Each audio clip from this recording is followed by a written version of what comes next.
Well, at this point, I can probably ask you to read the question, but I won't. As we've already said, with the expansion of Medicaid, 89% of Nevadans now have health insurance coverage. As governor, will you work to maintain that Medicaid expansion? I will absolutely work to maintain Medicaid expansion. We've done a lot in terms of health care. I've got my mom lives in Nevada here, moved out here, is 91 years old.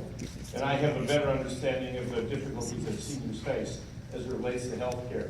When I got on the county commission, UMC was $70 million in debt, running in deficit. Last year, we made $24 million at UMC. And that money is all being reinvested back into the hospital to provide affordable health care for everyone in our community. I dealt with a group of, and that's important for all of us that get that health care. I spoke to a group of seniors in Sun City, and they were both being treated for high blood pressure. And they could not afford 2 co-pays on the prescription. So what they had to do is literally cut the pills in half so that the husband could take a half and the wife could take a half. That is simply something that's not acceptable in the United States of America, much less in Nevada. And I will echo what one of your speakers said. Not only will I continue to support, we should be ashamed of ourselves, of the situation that we're in now, that you can't get quality health care, and it should not be predicated based on your bank balance or your zip code. It should be available for everyone.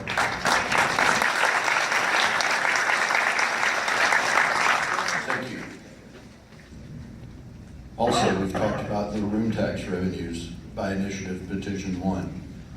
Retail taxes on the sale of marijuana, will you ensure that those room taxes are used to supplement the general fund expenditure on public education? Absolutely. Public education is grossly underfunded in the state of Nevada. There's another area where we're at the bottom of every good list and the top of every bad list when it comes to education.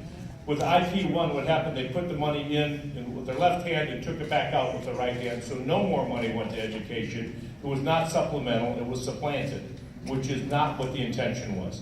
We need to do more to increase the revenue that's available. One of the things that we did, and I know that both of my previous speakers talked about, a football stadium. That football stadium is going to create 45,000 jobs between the football stadium and the convention center. Now let me tell you something, if you have a job, that might not be too important to you, but if you're one of the folks that didn't have a job when we voted for this, it's extremely important, the dignity of having a job and being able to support your family.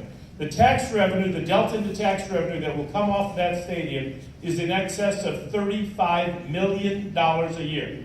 $35 million annually will be able to go for education and other purposes that we will be able to distribute. So it's a win-win for everybody that's involved.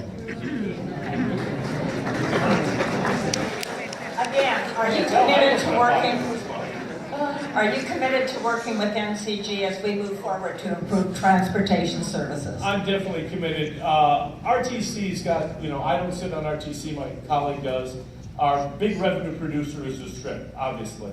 And what we need to do is generate more money off the Strip to bring it into the neighborhoods. The fact that someone is losing their job because they're late for work or they miss a doctor appointment is something that's simply not acceptable.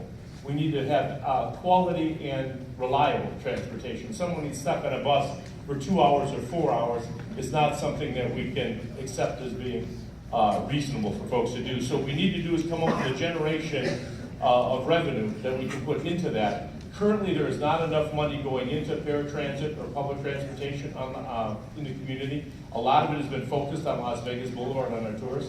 So we need to expand that and increase the number of folks in the residential areas that have access to it. Everyone can't afford to call up Lyft or Uber to take a ride. People rely on public transportation, and we need to make sure that it's available for them on a reliable basis. Thank you very much. What actions will you take to alleviate the bottleneck that happens when people who are 30% or below the median income are not able to find affordable housing? I think a little differently than some of the previous speakers when it comes to affordable housing. We've got 2 areas of affordable housing. We have affordable housing that's for first-time home buyers, and we have affordable housing for people who need some sort of subsidized housing that's available.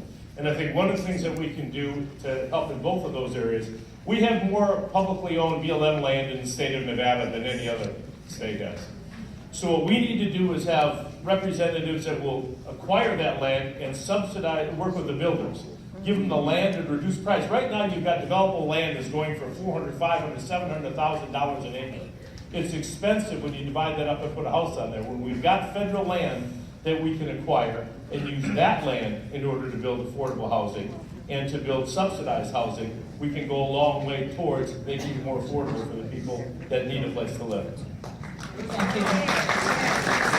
And as we've asked the other two, will you commit to coming back and meeting with Nevadans for the Common Good on October 18th before the general election? Not only will I commit to coming after October 18th, I think this is just the beginning. I mean, we need to have this dialogue with any of the candidates.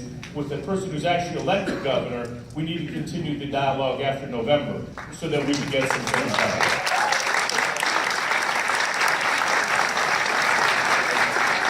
On behalf of all of the candidates, I want to thank the organizers. This is an incredible turnout. So we all